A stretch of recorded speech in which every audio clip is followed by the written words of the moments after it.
आज आपण चर्चा करतोय वास्तुशास्त्र, कुंडली व यश या विषयावर आणि आपल्याला मार्गदर्शन करतायत पंडित शिवकुमार श्री। विशेष म्हणजे एका जगप्रसिद्ध लिमिटेड कंपनीत ते रोबोटसाठी मेंटेनन्स इन्चार्ज म्हणून काम करत होते। मात्र केवळ समाज कल्याणासाठी त्यांनी ह्या क्षेत्राची वाट धरली। अनेक राष्ट्रीय आणि आंतरराष्ट्रीय पुरस्कारही त्यांना मिळालेत।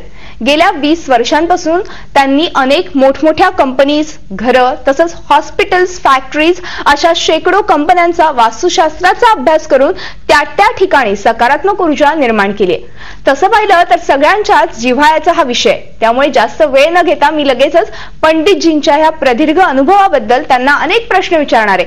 तेव्हा लगेचच मी त्यांच्याशी चर्चेला सुरुवात करते। मात्र तुम्हालाही काही शंका असतील तर तुम्ही आमच्या टोल फ्री क्रमांक 1800-2210-101 या क्रमांकावर संपर्क साधून आम्हाला विचारू शकता। सर, पंडितजी, ऍक्च्युअली खरं तर आज तुम्ही वेगळा विषय घेऊन आमच्याकडे आलेला आहात हितगुजमध्ये। मात्र तुम्ही खरं तर इंजिनियर आहात। मात्र हा विषय वास्तुशास्त्र आणि इंजिनिअरिंग हा खूपच फरक आहे या दोन्ही विषयांना पाहता। मग तुम्ही ह्या क्षेत्राकडे कसे वळलात? आणि दुसरी गोष्ट म्हणजे मला अजून एक प्रश्न आहे की ह्या क्षेत्राचा वास्तुशास्त्रामध्ये इंजिनिअरिंग क्षेत्राचा कसा उपयोग होतोय का? पहिला मुद्दा हा की सक्सेस आणि सॅटिस्फॅक्शन या दोन महत्वाच्या गोष्टी आहेत।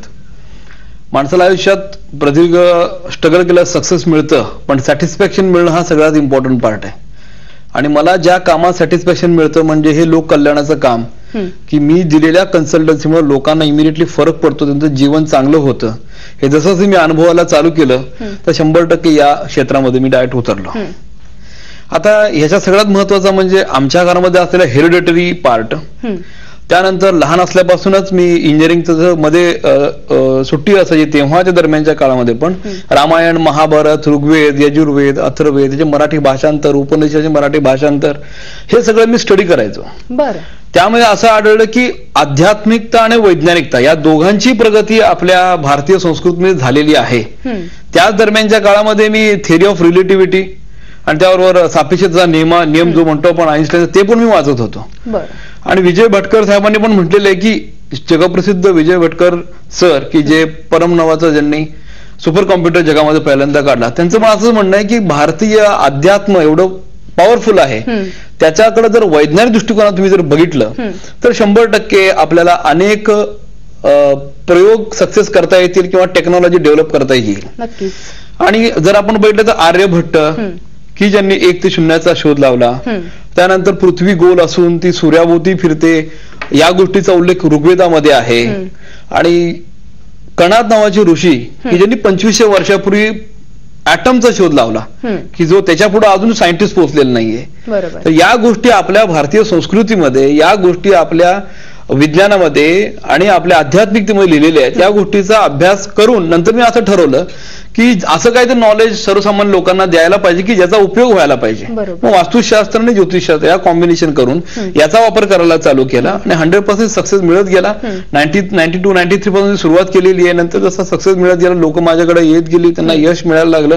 नंतर मी ठरवलं की ह्याच मला समाधान वाटतं, आनंद होतो, लोकांना इफेक्ट मिळतो, म्हणून या क्षेत्रामध्ये वळलो। आणि इंजिनिअरिंग असल्यामुळे फायदा हा होतो, तर मी नॉर्मल जर शिक्षण शिकलं असतं तर हा प्रॉब्लेम झाला असता। इंडस्ट्रीत गेल्यानंतर वास्तुशास्त्र कन्सल्टन्सी इंडस्ट्रीला कशी द्यायची हे मला अजिबात कळालं नसलं असतं।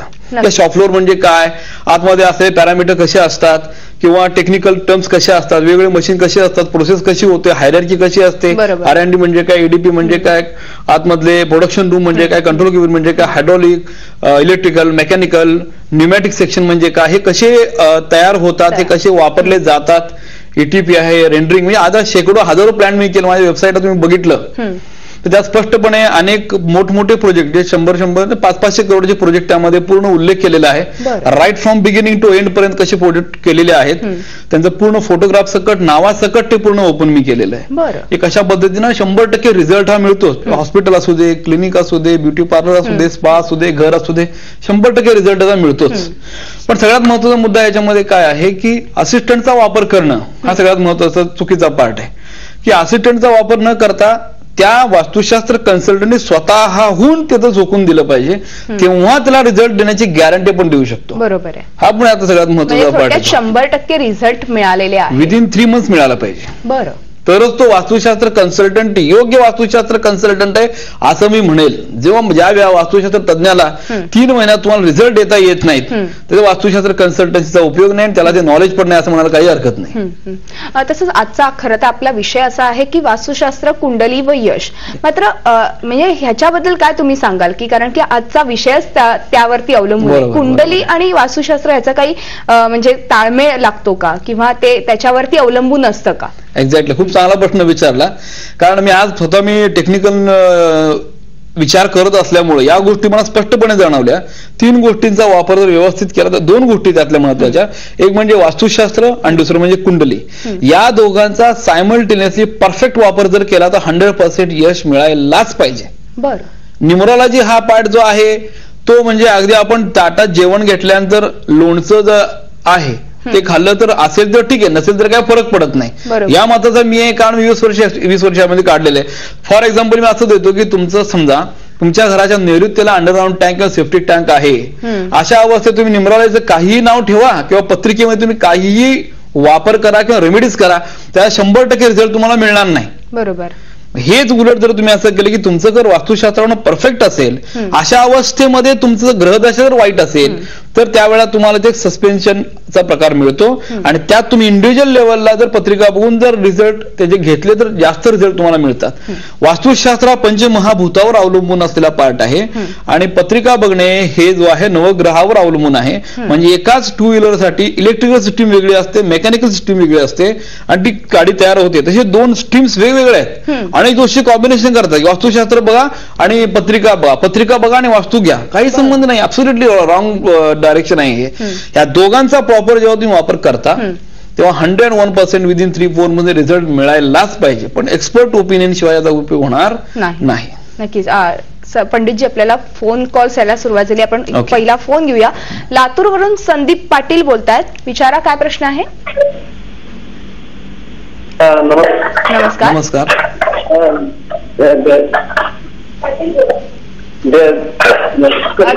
प्रश्न विचारा, तुमचा आवाज अडखळतोय.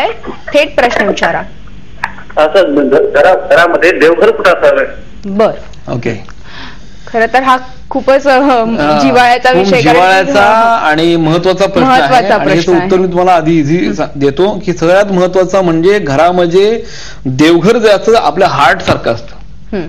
देवानं आपल्याला हृदय अशा ठिकाणी दिलेलं आहे की त्या ठिकाणी कुठलीही गोष्ट इमिडिएटली पोहोचू शकत नाही. असं मला कधी आढळलंय का 9व्या वाजताना माणूस पडलाय आणि ते हृदय फुटल्याने मेला झालंय कधी? हार्टला कधी ब्रेकेज होत नाही. जेव्हा हार्ट अटॅक येतो तेव्हाच त्याला प्रॉब्लेम येतो. अनलेस अंटिल हार्ट आपला अतिशय सेफ मोड मध्ये आहे. अशाच पद्धतीनं हे जसं हार्ट आहे तसं घरातलं देवघर म्हणजे त्याचं हार्ट असल्यासारखं आहे. ते असं इझिली कुठेही ठेवू नका तुम्ही. अनेक लोकांच्या घरामध्ये बघतो मी, गेल्या ताबडतोब हॉलमध्ये देवघर ठेवलेलं असतं. एक्सपोज होऊन उपयोग नाही अजिबात. अनेक लोकांच्या घरामध्ये बेडरूम मध्ये देवघर ठेवलेले असतात.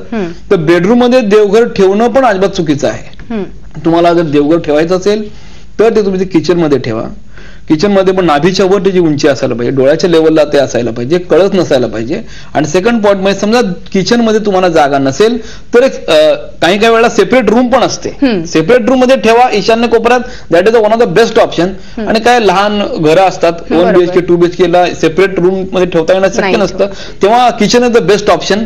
त्यात तुम्ही पूर्वेकडे किंवा पश्चिमेकडे तोंड करून ठेवलं तर 100% that is the best position. चांगला रिझल्ट मिळू शकतो, गॅरंटीली मिळतो. गॅरंटी. आपल्याला पुन्हा फोन आलेला. पंडितजी, आपण तो फोन घेऊया. वैशाली जोशी बोलतायत पुण्यावरून. विचारा, काय प्रश्न आहे? माझ्या मुलीच्या संदर्भात याच्या संबंध, ती CA करते, तिचे विषय निघत नाहीयेत. तिचे विषय सुटत नाहीयेत. बरं, म्हणजे ती पास होत नाही असं? पास होते, अभ्यास करते पण पास होत नाहीये. बरं, ओके ओके ओके ठीक आहे. आता या दोन टाईप मी आन्सर मी देईन. नंबर 1 म्हणजे CA होण्यासाठी जे कॅलिबर लागतं आणि ज्या ग्रहांचं कॉम्बिनेशन मिळतं की ते बघितल्यानंतर आपण कळतं की हे CA होणार 100%. ते जे ग्रहांचं बळ आहे ते कितपत पॉवरफुल आहे, ते CA होण्यासाठी योग्य आहे की नाही योग्य आहे हे बघणं पहिल्यांदा गरजेचं आहे. आणि ते जर होणार असेल तर तुम्ही प्रयत्न करा की CA व्हायला. नंतर तो 100% फरक पडेल. होणार नसला तर अर्थ त्याला पत्रिकेचा डिटेल अभ्यास करणं, त्या डिटेल अभ्यास करून नंतर उत्तर परफेक्ट देऊ शकतो. नक्कीच. म्हणजे तुम्हाला ईमेल किंवा वेबसाईटवर तुमच्या मेलवर मला पाठवा, मी त्याचा आन्सर देऊ शकतो. आणि तुमच्या घराचा ईशान्य कोपरा पण चांगला क्लिअर व्यवस्थित पॉझिटिव्ह असायला पाहिजे, तर मुलांच्या अभ्यासामध्ये व्यवस्थित प्रगती होऊ शकते. कोणताही अडथळा येत नाही. थोडक्यात नैऋत्य कोपऱ्याचा अभ्यास करत बसला तुम्हाला पर्सेंटेज चांगले मिळणार नाही. दक्षिणेकडे कोण अभ्यास केला तुम्हाला पर्सेंटेज चांगले मिळणार नाहीत. कलर कॉम्बिनेशन असो व्हेरी इम्पॉर्टंट. तो डार्क रेड कलर मध्ये अभ्यास करत बसला तुमचं कॉन्सन्ट्रेशन ऑफ माइंड होणार नाही. त्यामुळे बरेच आस्पेक्ट आहेत की ज्यामुळे शिक्षणामध्ये यश, आता बरेच आपले पुढे एपिसोड आहेत, एक सेक्टर वेगवेगळा घेणार आहे की लोकांना कळायला पाहिजे की प्रत्येक गोष्टीचं अवलंबन केल्यानंतर कशा पद्धतीने यश मिळू शकतं. नक्कीच नक्कीच याबद्दल अजून जाणून घेणार आहे. मात्र हितगुज मध्ये वेळ झाली एका छोट्याशा ब्रेकची. पाहत राहा झी24 तास, एक पाऊल पुढे.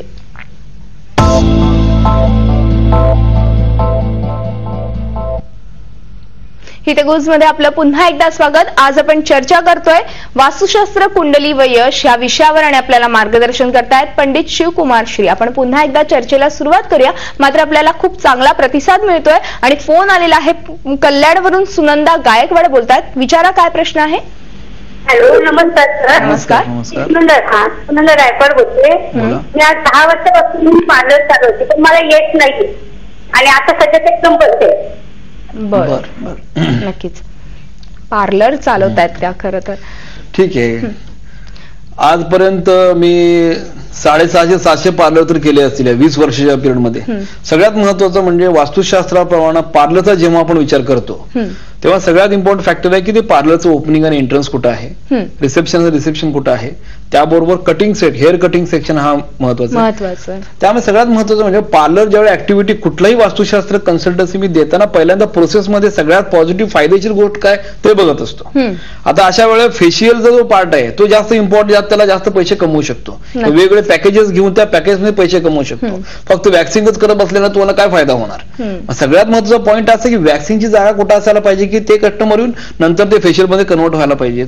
मग फेशियल तुम्ही कुठे केलं तर मॅक्झिमम फेशियल होतं. मग त्यासाठी बेडची पोझिशन कुठं असायला पाहिजे. मग फेशियलला वापरण्यासाठी लागणारं जे मटेरियल आहे वेगवेगळ्या टाईपचं ते मटेरियल तुम्ही कुठे ठेवायला पाहिजे. मॅक्झिमम महागडं मटेरियल आहे ते जास्त झालं ते कुठे ठेवायला पाहिजे. त्यानंतर पैसे गोळा करण्याची जी पोझिशन आहे त्या ड्रॉवर कुठं असायला पाहिजे. या सगळ्या बऱ्याच गोष्टी आहेत. तुम्ही मला प्लॅन पाठवा, मी तुम्हाला 100% कन्सल्टन्सी देतो. ते तुम्ही तेवढं केल्यानंतर इमिडिएटली विदिन 4-5 डेज मध्ये तुम्हाला फरक पडेल. नक्कीच. म्हणजे तुमच्या ईमेलवरती त्यांनी प्लॅन जरी पाठवला तरी तुम्ही त्यांना उत्तर देऊ शकता. आपल्याला पुन्हा एक फोन आलेला, आपण तो फोन घेऊया. अभिजित वर्तक बोलतायत. विचारा, काय प्रश्न आहे? सर नमस्कार. नमस्कार. माझी जन्मतारीख जी आहे 11/3/1989. तर माझा भाग्यांक काय आहे? 11/3/1989. हा, बर. यांचा भाग्यांक 11 म्हणजे 2 येतो आणि 1 आणि 1 2 येतो. त्यामुळे 2 हा आकडा लक्षात ठेवून त्यांनी काम करावं. म्हणजे महत्वाचं काय काम करायचं असेल तर 11 तारखेला, 2 तारखेला किंवा मग 29 तारखेला अशा पद्धतीने त्यांनी जर काम केलं तर त्यांना फरक पडतो. आणि त्याबरोबर त्यांना व्हेकल घ्यायचं असेल तरी 2 नंबरचं व्हेकल घ्यावं, घर घेतलं 2 नंबरचं व्हेकल घ्यावं. हे सगळं केल्यानंतर 100% रिझल्ट मिळेलच ह्याची गॅरंटी मी देणार नाही. कारण माझं नॉलेज वास्तुशास्त्र, पत्रिका बघणे आणि न्यूमरॉलॉजीला मी टर्शरी व्हॅल्यू देतो.